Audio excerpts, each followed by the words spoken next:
उसी राज्य में एक राजा राज्य करता था। उसकी कोई संतान नहीं थी और उसकी उम्र भी काफी अधिक होने के कारण उसे अपने राज्य के लिए भावी उत्तराधिकारी की चिंता होने लगी थी। इसीलिए उसने अपने राज्य की बागडोर एक योग्य युवक को सौंपने का फैसला किया। उसने भावी उत्तराधिकारी के चयन के लिए एक योग्यता परीक्षा आयोजित की तथा उस परीक्षा के लिए उसने एक शानदार महल बनवाया जिसके बंद दरवाजे पर एक पहेली लिखी गई थी। तब पूरे राज्य में घोषणा की गई कि राज्य के सभी युवाओं को उस पहेली को सुलझाने और उस महल का दरवाजा खोलने के लिए आमंत्रित किया जा रहा है। जो द्वार खोलने में सफल होगा उसे वह महल उपहार के रूप में दिया जाएगा और उसे उस राज्य का वारिस भी घोषित किया जाएगा।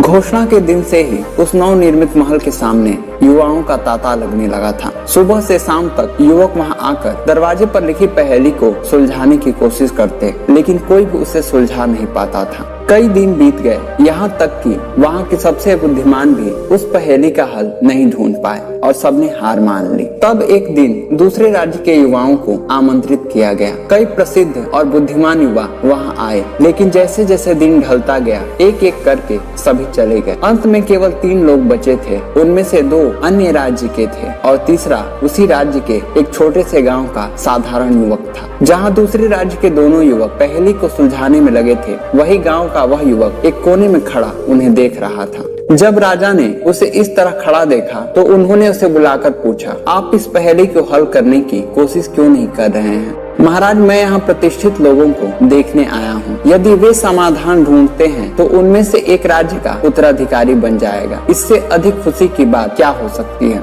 यदि वे समाधान नहीं ढूंढ सकते तो मैं अवश्य प्रयत्न करूंगा। यह कहकर वह युवक वापस चला गया और उन दोनों युवकों को देखते हुए एक कोने में बैठ गया। पूरा दिन बीत गया, लेकिन उनमें से कोई भी पहेली को हल नहीं कर सका। पूरे दिन उन्होंने पहेली को सुलझाने और उस दरवाजे को खोलने का तरीका खोजने की कोशिश की। आखिरकार उन्होंने भी हार मान ली। यह देखकर कोने में बैठा युवक उठा और दरवाजे के पास जाकर उसे अंदर की ओर धक्का दिया। दरवाजे को धक्का देते ही वह दरवाजा खुल गया।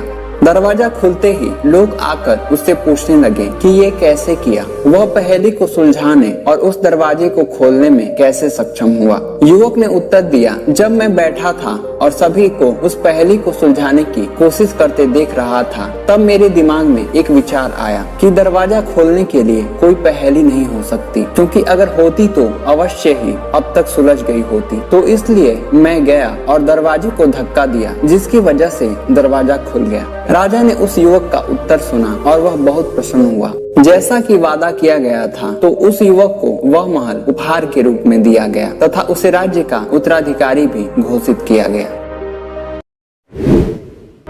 दोस्तों, जीवन में कई बार हम ऐसी स्थिति में फंस जाते हैं जहां हमें लगता है कि हमारे सामने पहाड़ जैसी समस्या है और हम सोचते हैं कि इसका समाधान जटिल और कठिन होगा, जिसकी वजह से हम उसे बड़ा करके उसमें और उलझते जाते हैं। बाद में जब वह समस्या आसानी से हल हो जाती है तो हमें पता चलता है कि यह बहुत सरल था और इसे हल करने के लिए बहुत कम प्रयास की आवश्यकता थी। इसीलिए व्यक्ति को किसी भी समस्या में शांति से सोचना चाहिए और फिर समस्या को हल करने का प्रयास करना चाहिए। धन्यवाद।